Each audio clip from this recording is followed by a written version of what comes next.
am an assistant professor of law at the law school in Harrisburg. And thank you, Molly Wolf, for inviting me to speak to the whole university about the topic of thriving as a digital reader. And you might be wondering why a law professor is talking about digital reading, but I recently wrote an article advocating for law schools to teach students how to read from screens because I saw it as a growing need in our student population. And so I realized that this is something that can be taught and really needs to be taught across disciplines in higher education. And so I'm here to talk to you about that. So today, first, we're just going to talk about what is digital reading? What are we talking about? And then second, we're going to talk about our reading brains.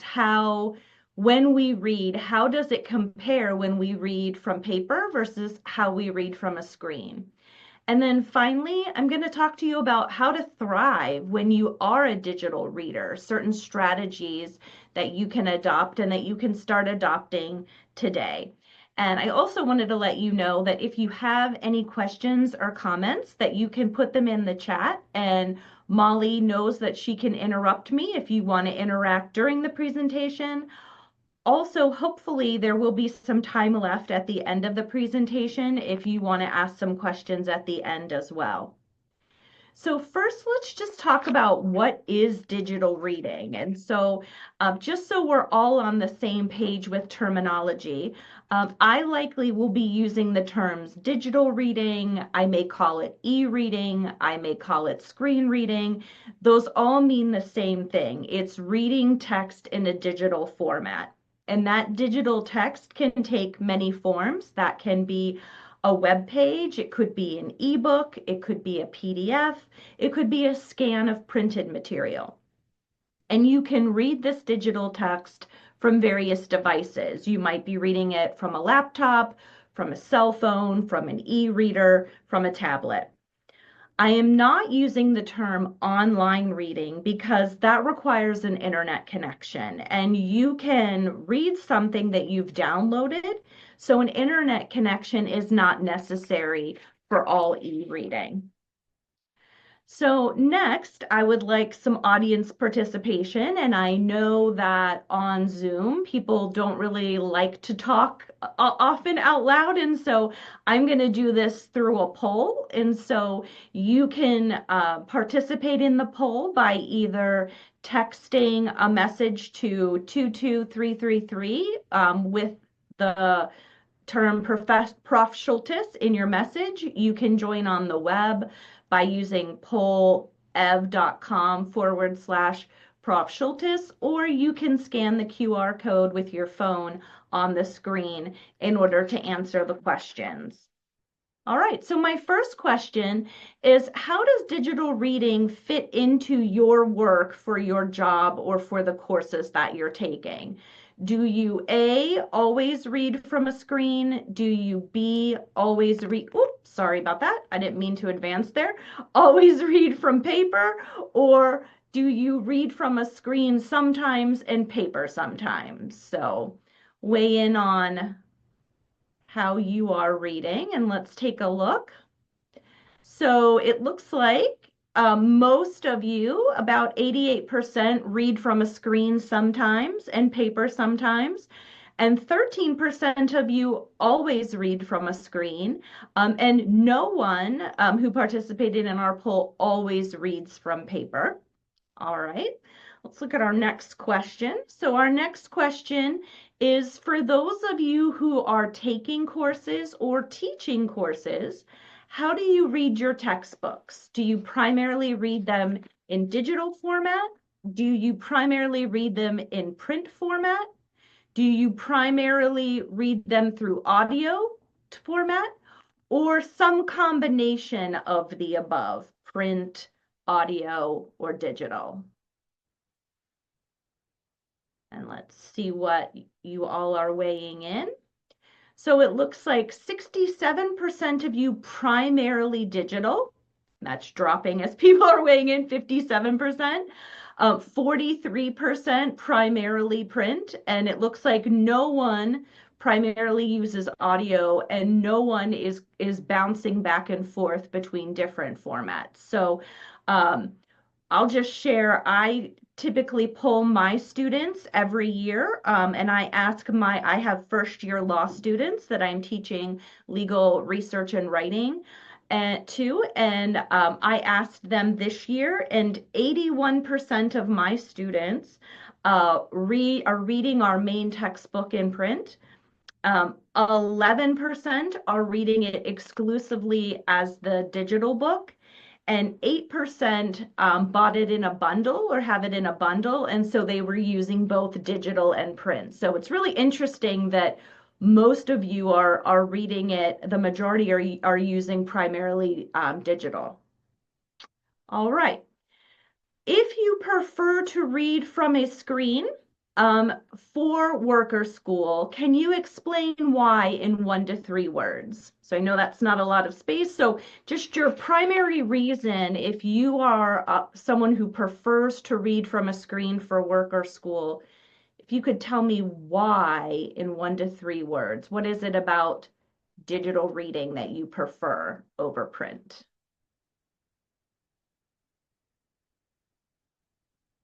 It looks like only one person. Oh, there we go. We got more responses. I was going to say only one person is preferring it. Environmental concerns. Yep. Anywhere access. Good. Probably environmental impact, maybe. It's easy. It's convenient. Yes, absolutely. Let's see. So for those of you who prefer to read from paper for work or for school, if you could explain why in 1 to 3 words, why you prefer to read from paper for work or for school.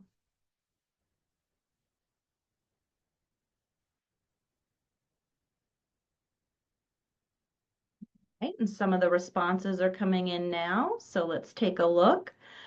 Um, Gives you a break from screens. Yep. Gives your brain and eyes a break. Good. You can read deeper. It's better. I'm thinking better for the body, maybe. Um, it maybe less fatigue reading from paper, easier to understand. Yes. Good. Very good. Final question. When reading for work or for school, do you approach e-reading differently from paper reading? So yes, no, or you hadn't thought about it. And thank you for participating, by the way. I don't like to just talk at people, so I like to hear what you're thinking. And let's see what you've said. So 43% of you say yes, you do approach. Oh, it's dropping. So 38% of you keeps dropping. This is so fascinating. So I think more responses are coming in and it's tabulating. So 33% of you, yes, you do. And for those 33%, if you have something to contribute as we're talking about this, about how you approach your e-reading differently, please feel free to weigh in.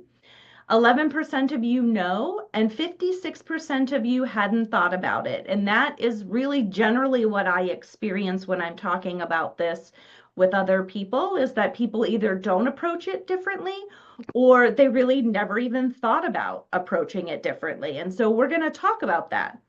We're going to talk about now how our brains read and process information when we're reading either from paper or from screens. And in particular, we're going to focus on education because that's what we're involved in. So I'm not talking about pleasure reading, but I'm talking about reading in the context of education. So most higher education students and their professors tend to prefer print.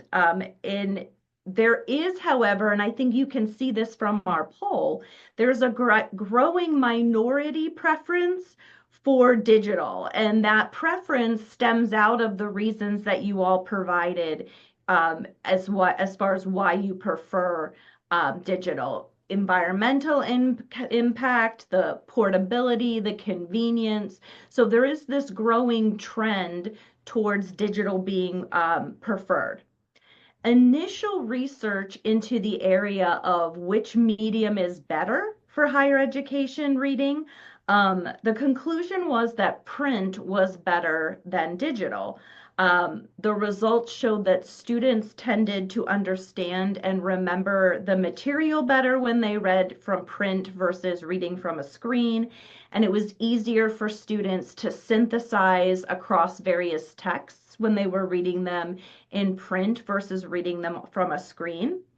Another conclusion is that screens are better for research, especially initial research process. And I am a little older and I can remember looking things up in the actual physical card catalog, and then you would have to go and pull the book off the shelf. And I researched in college on microfiche. For those of you who are students and don't know what I'm talking about, Google microfiche and you will see what a pain that was. So yes, researching digitally is so much more efficient and faster than researching in print. So that's where digital has the advantage. But things are changing. So Dr. Naomi Barron, who is one of the individuals, I read her book and her work in this area. She's a linguistics scholar at American University. And in looking at the most recent research on print versus digital in education, she said that print is no panacea for learning and digital is no inherent villain. Much of the issue is the mental attitude that we bring to reading. And so Dr. Barron concluded that the problem with why some people tend to underperform when they're reading from a screen versus print in the education context really comes down to the individual's mindsets, that most people are unaware that our brains process digital text differently than print. And so most people just think reading is reading and they don't pay attention to the medium. And so, and Dr. Barron also talks about how print and digital really they're different, but one's not better than the other. And so let's sort of explore the differences, but keeping in mind, one's not better than the other when it comes to learning. So first, researchers who have studied how we read on a screen versus how we read in print have discovered that when we are reading from a screen, our eyes tend to move in an F pattern or a Z pattern, and we tend to skim and scan inherently when we're reading from a screen. So if you see on the left-hand side, there's a heat map version. This is what it looks like when they're using the eye tracking software. And you can see that the red and the yellow, that's where people's eyes hit the most when they were reading this content from a screen. Blue, a few people's eyes hit that. And then you can see there's a whole big section of gray where no one's eyes hit that part. And so they translated that into, and you may experience this, especially when you're reading on a phone, you'll go across the first line, like all the way across, but then you'll come down and maybe you'll only go halfway and then you'll skim down a little more. And so we don't read across the page. Or you may read in a Z. You read across the first line, then you go down, read another line, jump down, read another line. Inherently, when we read from print, it looks more like the commitment pattern on the far right. And so we start and we read all the way across, and then we drop to the very next line and we read all the way across, and we read all of the text on the screen going line by line down the page. Those are our defaults. Now, of course, you can read with a commitment pattern on a screen if you're mindful about it. And you can also skim and scan print, but kind of the inherent default of what our brains do are either the skimming and scanning in digital or the commitment pattern in print.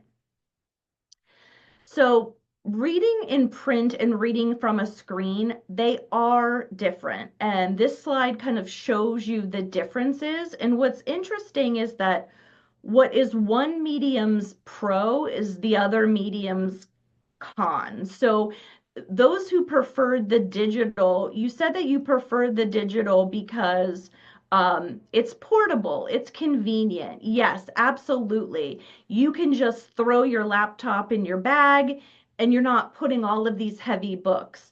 And so that's the pro. And so the corresponding con, for print is that it is hefty. It's not convenient. You have to lug around all of these books.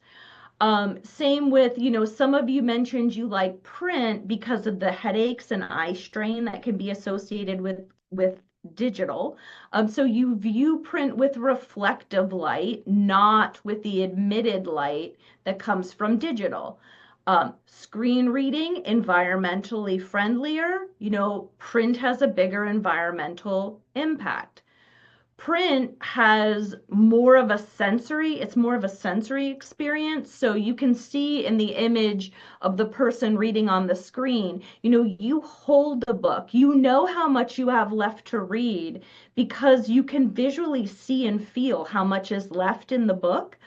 You also can put your finger in a page and you can flip back and forth. You can smell the book in addition. So it's just a different experience than reading from a screen. All right. So there are some challenges to reading on a screen, and researchers theorize that print readers tend to perform better than screen readers because of these inherent challenges to screen reading and because these individuals are not adjusting to these challenges. And so I'm going to briefly just introduce you to the different challenges. And I bet as I'm talking about these, you're going to recognize them like, oh, yeah, absolutely. That happens to me when I'm reading on a screen. So, first is just the mindset. So, as Dr. Barron had said, we have this inherent mindset about print, especially in the education context, that print is better for education, print is permanent, and print requires slow, careful reading. That's just kind of our default mindset. The default approach to digital is this idea, it's temporary, it's going to be easier to understand, it doesn't require a close, careful reading. We can just skim and scan this material.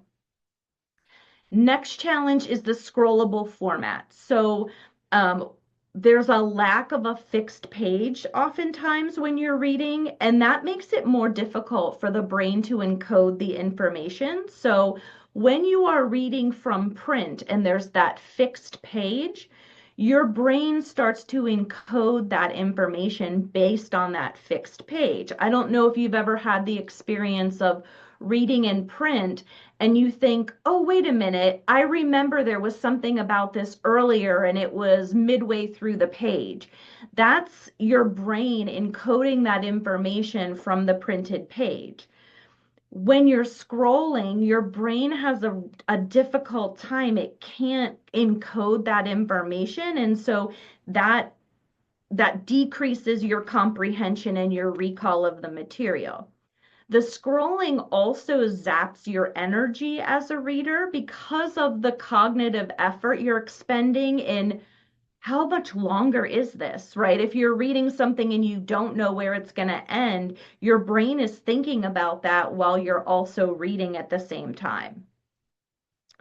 Another challenge, hyperlinks. So those hyperlink temptations that are showing up in what you're reading, they can lead you off task. You can get lost in all of the information and not even know where you started when you started clicking on these hyperlinks.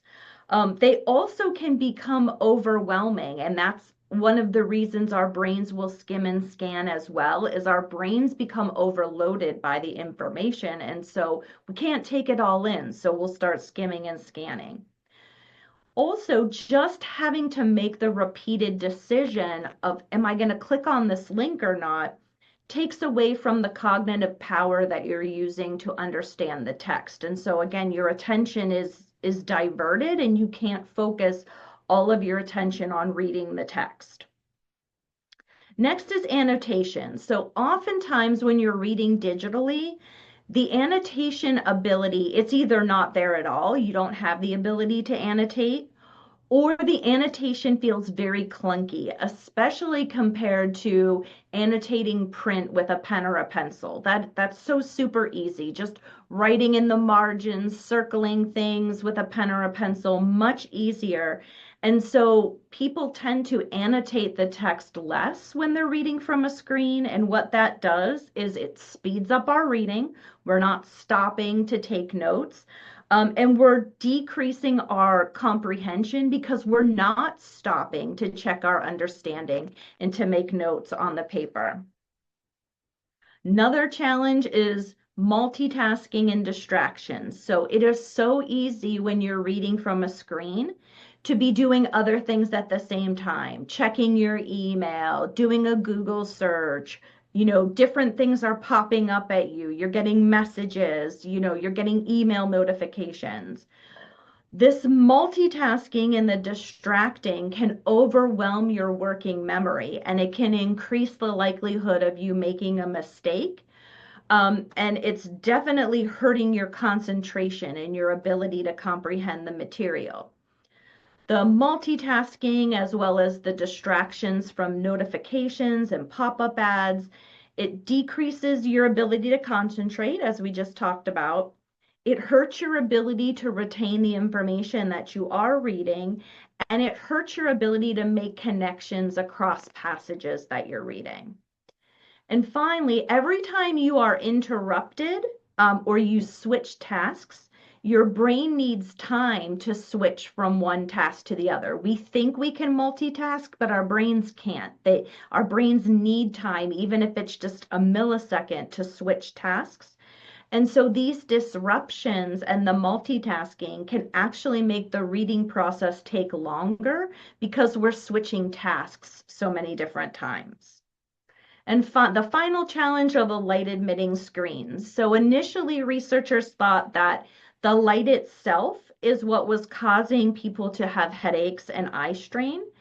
But they've recently learned that it's not the light, but it's because we blink 50% less when we're reading from a screen than when we're reading from paper. And so because our brains react differently and our eyes react differently to the screen, again, there's this temptation to speed up, right? Our eyes don't like it, so we're going to read faster. And they've also seen in studies that people don't tend to go back and reread passages on a screen like they do in print. Again, the screens can have something to do with that, that light. We don't want to go back and reread passages on a screen. So there is good news. So the research into this idea of the deep critical reading that we do in education, it's still in the early stages. However, it appears that individuals can read just as deeply on a screen as they do in print, if they are mindful of the challenges that we just talked about and if they adjust to address those challenges. And so what I'm going to talk to you about for the rest of our time together, is how to thrive as a digital reader, how to use strategies to overcome these challenges so that you are reading just as effectively on a screen as you are in print. And so the first suggestion is to develop a biliterate brain. And this is a term that Dr. Marianne Wolf uses. She's also a researcher in this area.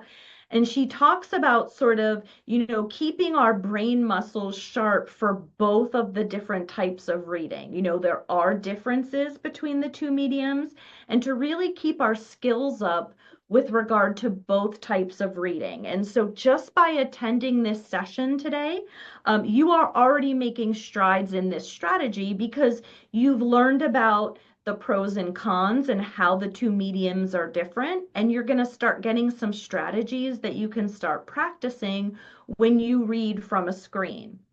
The other important thing to remember is don't abandon your print-based strategies, your critical reading print-based strategies when you're reading from a screen.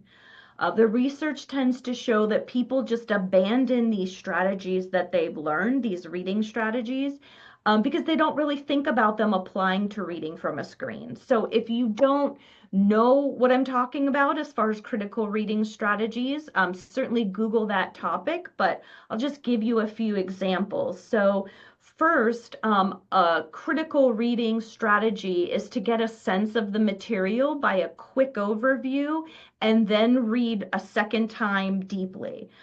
So look at what you're reading on a screen, scan it. How long is it? Look at the headings. What is this talking about? Then go back and do a detailed line by line read of it. Another strategy is this active reading with your reading purpose in mind. You know, why are you reading this? Monitor your understanding, ask yourself questions, look up things you don't know. These are all strategies that we may have learned in reading from print, but they also apply in the digital context as well.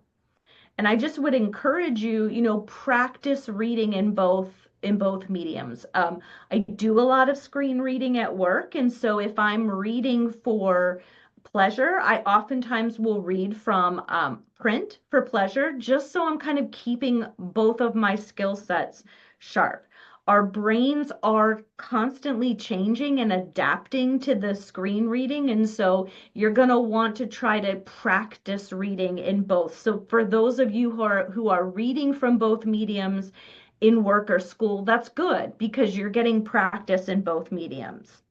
All right, my second strategy, anchor to the page. So the goal for this strategy is to try to mimic that mental map that happens with print, but to do it with the digital text. So first thing you're going to want to do is read from the biggest screen possible. I know sometimes all we have is our cell phone, and that's what we need to use to read. But if you have the choice, read from the biggest screen you can, because that's going to minimize the amount of scrolling that you have to do. Also, if you can read from a PDF or an ebook that looks more like a printed page, that's going to help with the encoding process. If you have the ability in whatever you're reading to have the table of contents up on the side while you're reading, that's also good because it helps you to know where you are in the document. If you're reading something that has hyperlinks, first time you read through, do not click on any hyperlinks. Just read it through without, and it's not even an option. Just take that option off the table. And then go back and do a second read through and mindfully decide what you want to click on to pursue more. And when you do click on that hyperlink, open it up in a separate tab so that you can see what you have open and you still have your original document open so that you don't get lost and overwhelmed in the information. All right, next tip is to slow down and take notes on paper. So just remember that the brain and the eye's default is to read through digital print or digital text quickly.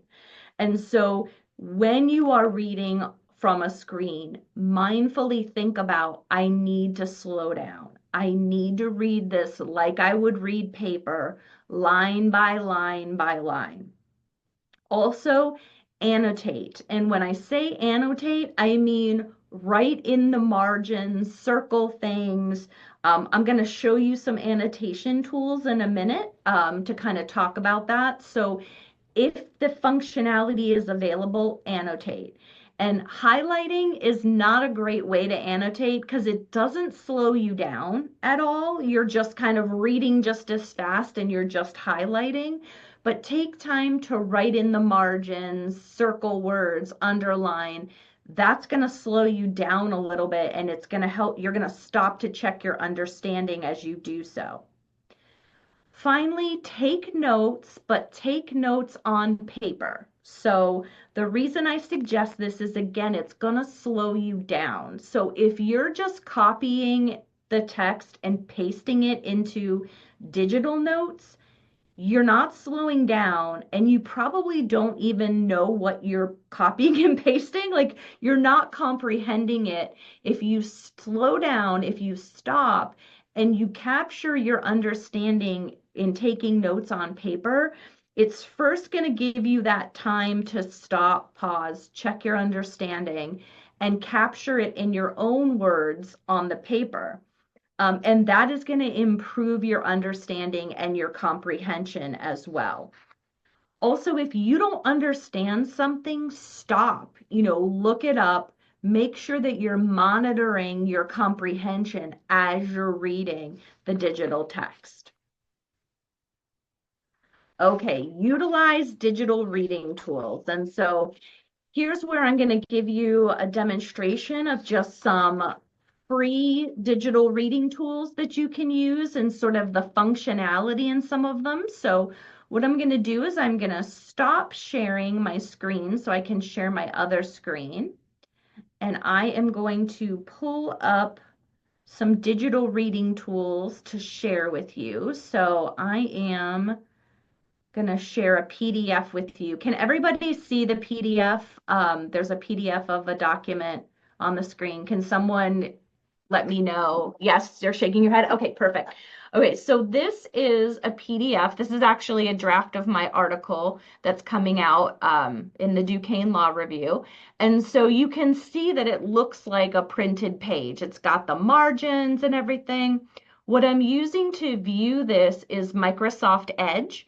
I promise you I'm getting no like compensation from Microsoft. I'm just sharing this with you because it is a free product that is available, and I just thought I would show you some of the functions that are available. So first of all, you can click on here, and if there is a table of contents, it will come up on the side, and you can easily see how long this is by just kind of scrolling to get an overview of what you're reading beforehand.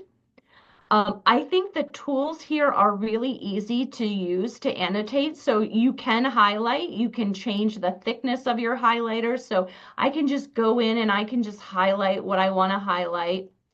I also can, I can annotate and I can write on here. And what I do if I'm going to be annotating, I was just doing this with a mouse, which is harder to annotate with.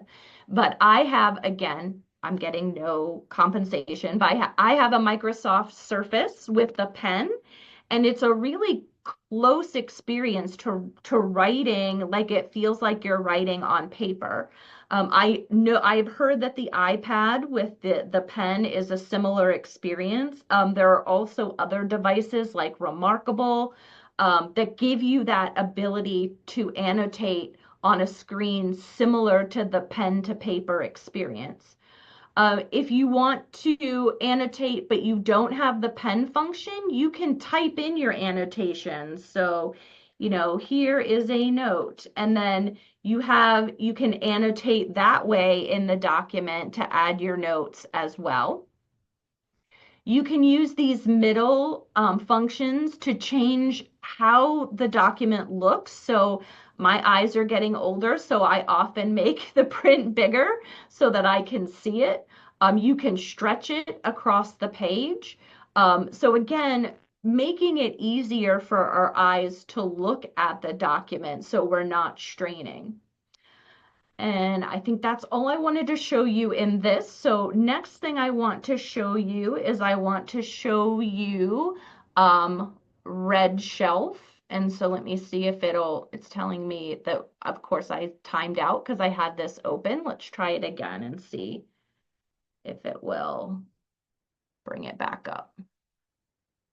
I might have to go back in and open it. No worries, I'll do that. So Red Shelf is an e-reader, and if I can get to my tabs here, I will open up Red Shelf. Okay, so here we go. So I'm going to open up a book that I have. This is an ebook that I have. It's a reading book for how to read like a lawyer.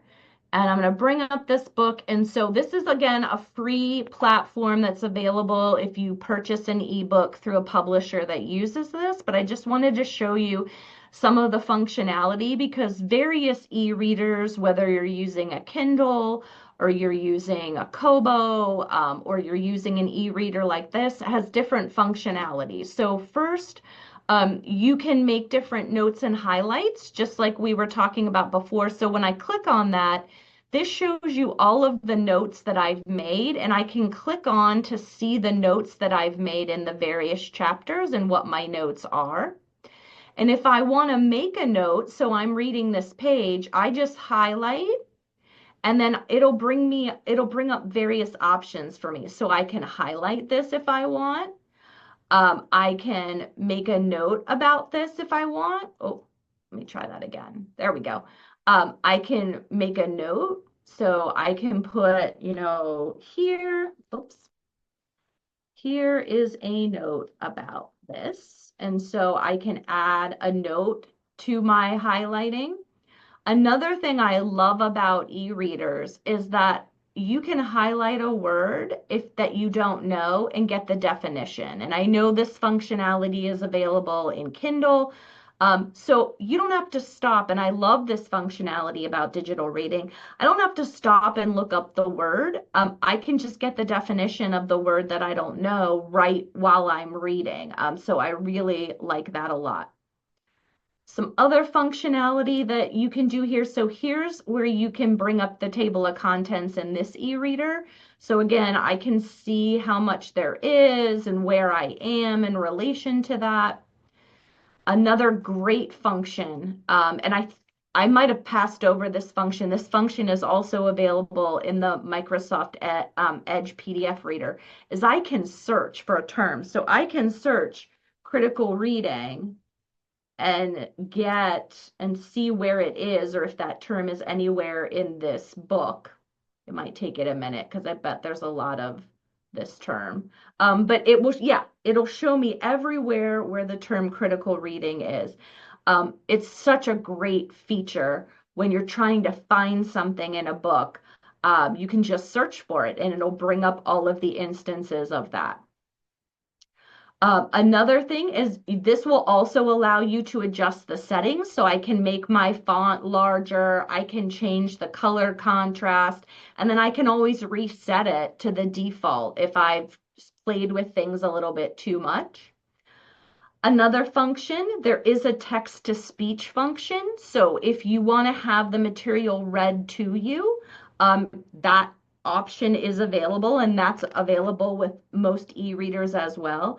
And you can also put a bookmark in. So if I'm reading and I've decided I'm going to stop right here and I put a bookmark in, now I have a bookmark that marks where I stopped reading. And so now when I go into my table of contents, I can go to my bookmarks and it tells me, oh, here's where you stopped reading the last time you were reading. So really cool different tools and functions that you can read. Final thing I want to show you is when you're reading web content and reading web content, like you can see there's an Orkin ad up here. I don't know why, Google put an Orkin ad in my reading view, but there's different ads in here. It's just a cluttered, oh, a Pampers ad almost came up there. It's just a cluttered surface to try to read. And so I know with Google, and I'm going to show you how in just a minute, Google and with Safari and with some PDF viewers, you can read in reading mode. So to do this in Google, and again, I'm getting nothing from Google. This is just something I use myself. If you go in over here to get your different settings and you go into more tools, you can click on reading mode. And what reading mode does, and you can move it over, it keeps the original text up, but it gives you the text in just a really nice, clean format that you can play around with. So I can change the font to whatever font I like the best. I can make my font bigger or smaller. Right now I have it turned off, so the hyperlinks are actually turned off. So you can turn off and you don't even see the hyperlinks while you're reading. So you can do that initial read through without even knowing if there are hyperlinks. You can change what it looks like. So if I want to read in dark mode, I want to read with a yellow background, you can do that. You can change the lines. And I know with students who have some reading disabilities, it can be helpful to them to change the line spacing, as well as you can change the space between the characters. So reading mode is available on Safari. I believe the Safari function also has a text to speech function. So you can use that. If you Google reading mode in Safari, there are tons of YouTube videos that will walk you through how to access it and the different functions that are available. I know I use a PDF reader on my home computer that's called PDF Gear. It's completely free. And it also has a reading mode. So I can go in and I can I can kind of set up how I want to read the PDF. And it's just really a nice feature. And again, it's completely free. All right. So I would say just check some of these things out and keep playing with them because, this is what's available as of today. Um, Software is continuing to be developed, new tools are being added. So I would say, just keep playing around with the tools and seeing what's out there. All right, I am going to return to my PowerPoint. Let me bring you all back onto my other screen and let me stop sharing that and share my PowerPoint. And we will finish up with two more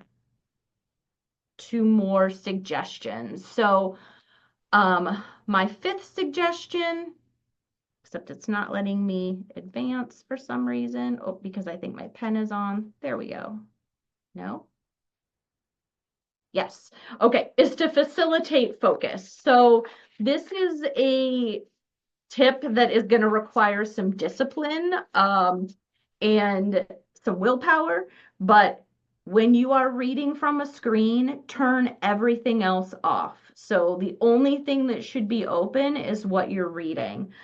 Silence all your notifications and just focus on reading. It will go more quickly and you'll be able to concentrate better.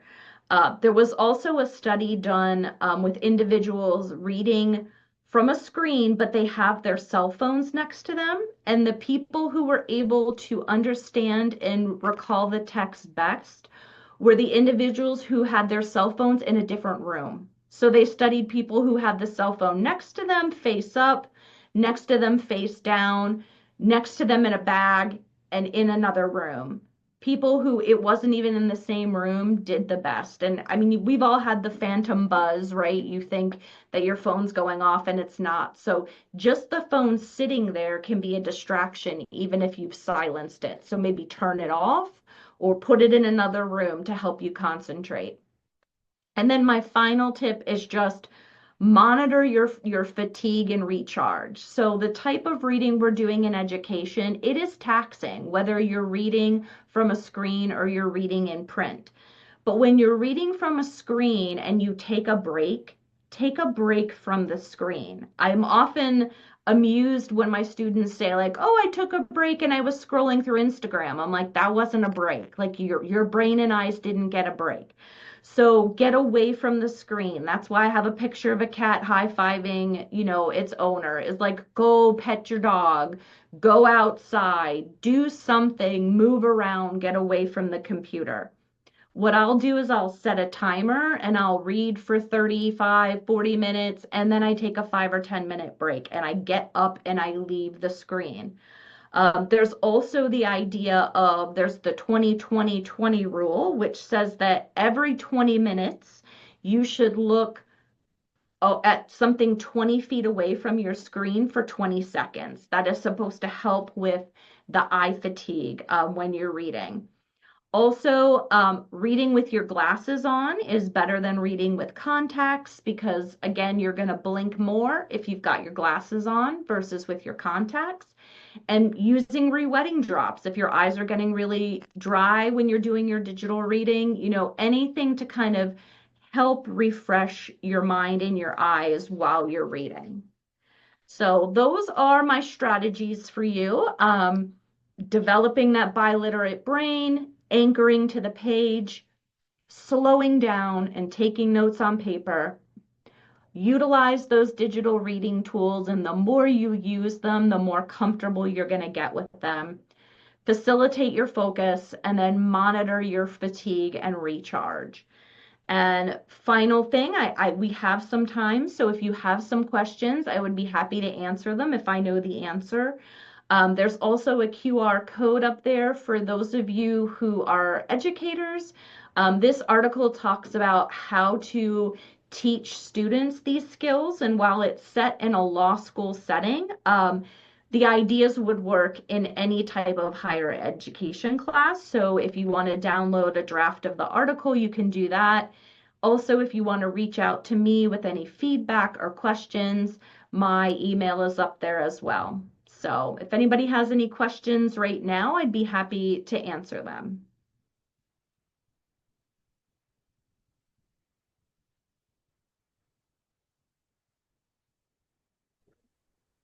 I have a question. I think Sure. you maybe kind of touched on this. Maybe. Does for in terms of like reading on print and then reading it digitally, you I guess you did maybe touch on this a bit. I'm thinking of like if we're digesting the information differently. Um I think I'm Yeah, answering my own question in my yeah, head. but yes, we do kind of our default. So if you're not making any adjustments to the challenges that are inherent to digital reading, you're probably not going to read as well. And I know this, like if I'm reading something on my cell phone, I'm not reading it as deeply as if I'm reading something in print or even if I'm reading something on my laptop because it's smaller and I have to scroll and there's different notifications. So you can read just as deeply and effectively from a screen as you do in print, but you just have to make some adjustments. And so for people who don't make those adjustments, they're not reading as well, likely. And you also probably have some inherent preference. So I know for me, there are certain things like I like to show people this is that I bought digital reading books in print because I knew this was going to be something that was completely out of my discipline. I didn't know anything about it. So I wanted to read it in print because I wanted to be able to easily annotate it and really focus and concentrate. Some of the other research that I used related to the law field, I read that on the screen because I felt much more comfortable reading that on a screen. So you also have sort of an inherent preference. And to the extent that you can choose one or the other, go with your preference. But if you don't have a preference and you have to read digitally, if you make adjustments, you can read just as effectively digitally as you do in print.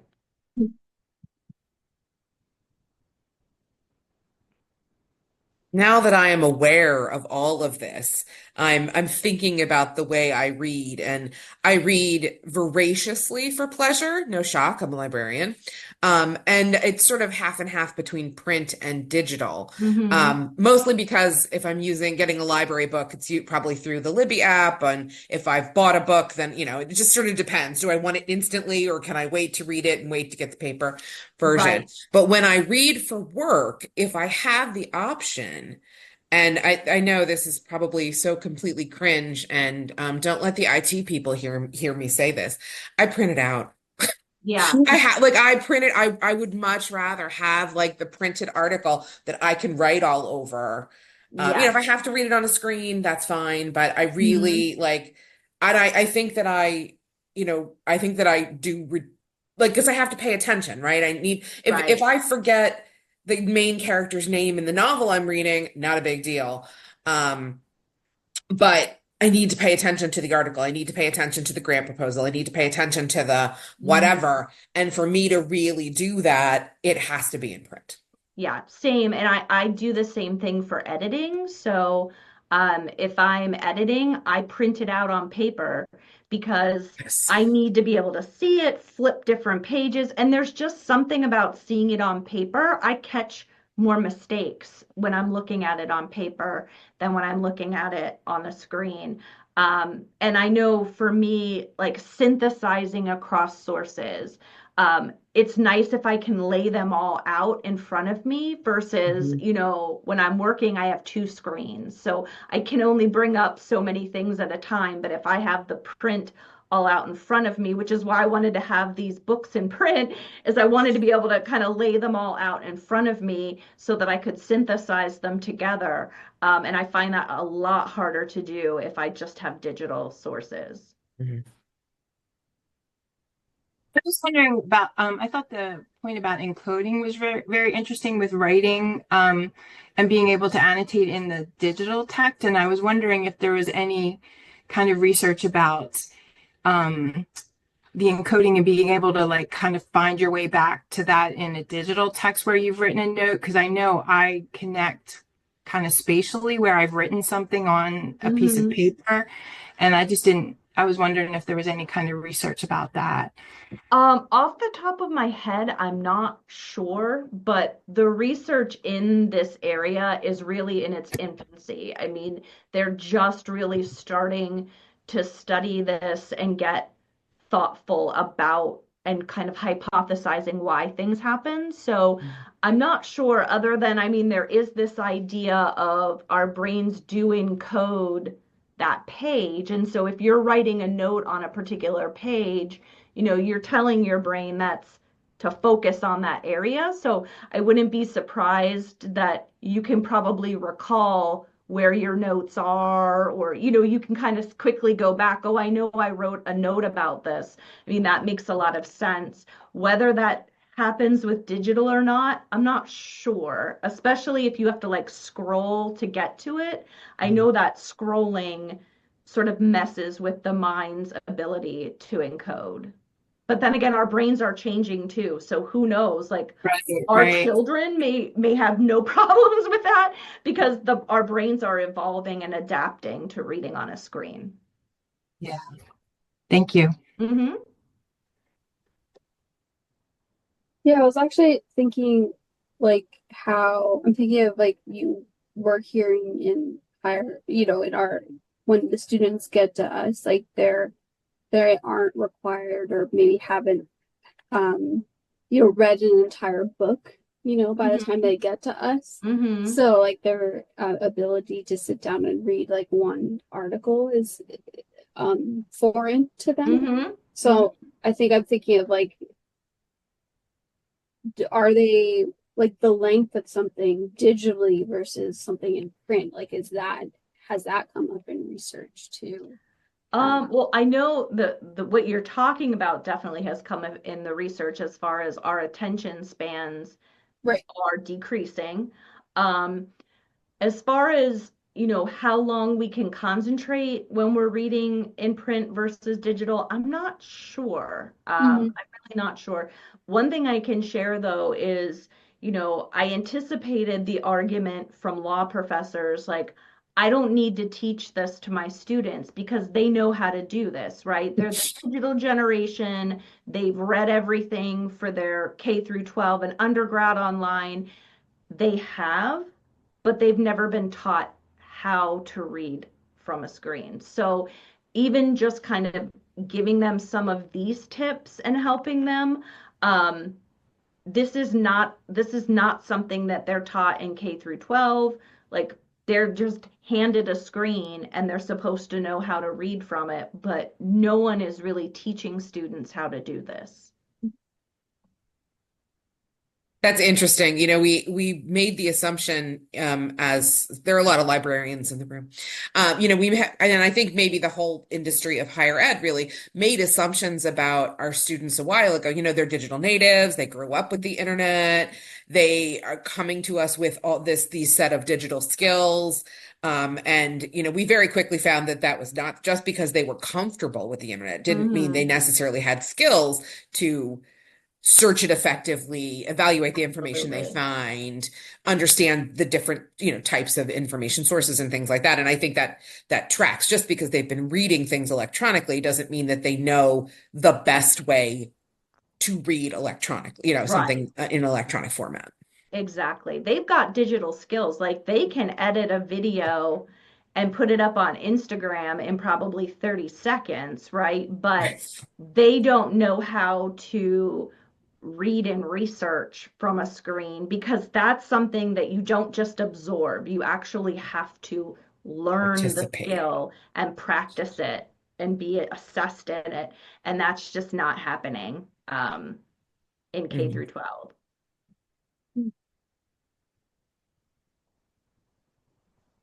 Okay. We are just about at time, and I know that some people probably have classes to get to. Although I think this is just absolutely fascinating and could talk about this all day. Um, any final questions before we sign off? And if you think of something, feel free to email me.